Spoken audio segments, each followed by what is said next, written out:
करवा चौथ पूजा विधि। करवा चौथ का व्रत पति पत्नी के बीच प्यार, स्नेह और विश्वास के प्रतीक का पर्व है। रामचरितमानस के लंकाकांड के अनुसार इस व्रत का एक पक्ष यह भी है कि जो पति पत्नी किसी कारणवश एक दूसरे से बिछड़ जाते हैं, चंद्रमा की किरणें उन्हें अधिक कष्ट पहुंचाती है। इसलिए करवा चौथ के दिन चंद्रमा की पूजा कर महिलाएं ये कामना करती हैं कि किसी भी कारण से उन्हें अपने प्रियतम का वियोग न सहना पड़े। सुहागन महिलाएं इस दिन देवी पार्वती के स्वरूप चौथ माता, भगवान शिव और कार्तिकेय के साथ साथ श्री गणेश जी की पूजा करती है। पूजा विधि। इस दिन सुहागिन स्त्रियां सूर्योदय से पहले स्नान करके व्रत रखने का संकल्प लेती हैं और सास द्वारा दी गई सरगी का सेवन करती है। सरगी में मिठाई, फल, सैंवई, पूरी और साज श्रृंगार का सामान दिया जाता है। इसके बाद करवा चौथ का निर्जल व्रत शुरू हो जाता है। जो महिलाएं निर्जल व्रत ना कर सके वह फल, दूध, दही, जूस, नारियल पानी ले सकती हैं। व्रत के दिन शाम को लकड़ी की चौकी पर लाल वस्त्र बिछाएं। इस पर भगवान शिव, माता पार्वती, कार्तिकेय, गणेश जी की प्रतिमा या तस्वीर स्थापित कर दे, अन्यथा शिव परिवार की तस्वीर भी रख सकते हैं।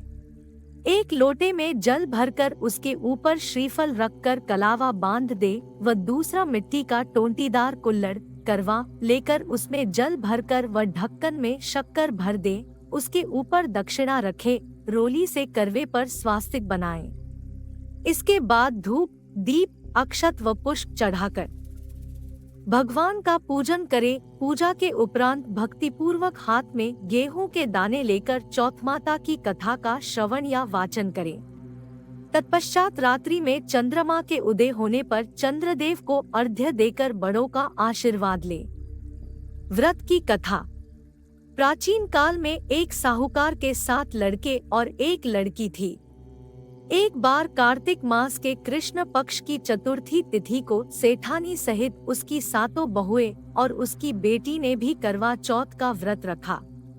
रात्रि के समय जब साहूकार के सभी लड़के भोजन करने बैठे तो उन्होंने अपनी बहन से भी भोजन कर लेने को कहा। इस पर बहन ने कहा, भाई अभी चांद नहीं निकला है, चांद के निकलने पर उसे अर्घ्य देकर ही मैं आज भोजन करूंगी।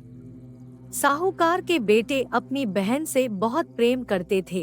उन्हें अपनी बहन का भूख से व्याकुल चेहरा देख बेहद दुख हुआ। साहूकार के बेटे नगर के बाहर चले गए और एक पेड़ पर चढ़कर अग्नि जला दी। घर वापस आकर उन्होंने अपनी बहन से कहा, देखो बहन, चांद निकल आया है, अब तुम अर्घ्य देकर भोजन ग्रहण करो। साहूकार की बेटी ने अपनी भाभियों से कहा, देखो चांद निकल आया है, तुम लोग भी अर्घ्य देकर भोजन कर लो। ननद की बात सुनकर भाभियों ने कहा, बहन अभी चांद नहीं निकला है, तुम्हारे भाई धोखे से अग्नि जलाकर उसके प्रकाश को चांद के रूप में तुम्हें दिखा रहे हैं।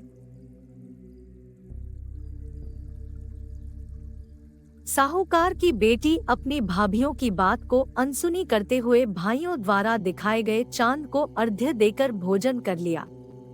इस प्रकार करवा चौथ का व्रत भंग करने के कारण विघ्नहर्ता भगवान कला है। श्री गणेश साहूकार की लड़की पर अप्रसन्न हो गए। गणेश जी की अप्रसन्नता के कारण उस लड़की का पति बीमार पड़ गया और घर में बचा हुआ सारा धन उसकी बीमारी में लग गया। साहूकार की बेटी को जब अपने किए हुए दोषों का पता लगा तो उसे बहुत पश्चाताप हुआ। उसने गणेश जी से क्षमा प्रार्थना की और फिर से विधि विधान पूर्वक चतुर्थी का व्रत शुरू कर दिया। उसने उपस्थित सभी लोगों का श्रद्धानुसार आदर किया और तदुपरांत उनसे आशीर्वाद ग्रहण किया। इस प्रकार उस लड़की की श्रद्धा भक्ति को देखकर एकदंत गणेश जी उस पर प्रसन्न हो गए और उसके पति को जीवन दान प्रदान किया। उसे सभी प्रकार के रोगों से मुक्त करके धन, संपत्ति और वैभव से युक्त कर दिया। इस प्रकार यदि कोई भी छलकपट, अहंकार, लोभ, लालच को त्याग कर श्रद्धा और भक्ति भाव पूर्वक चतुर्थी का व्रत पूर्ण करता है तो वह जीवन में सभी प्रकार के दुखों और क्लेशों से मुक्त होता है। और सुखमय जीवन व्यतीत करता है। तो दोस्तों, ये थी करवा चौथ व्रत कथा, और कथा सुनने के लिए सब्सक्राइब करें YouTube चैनल।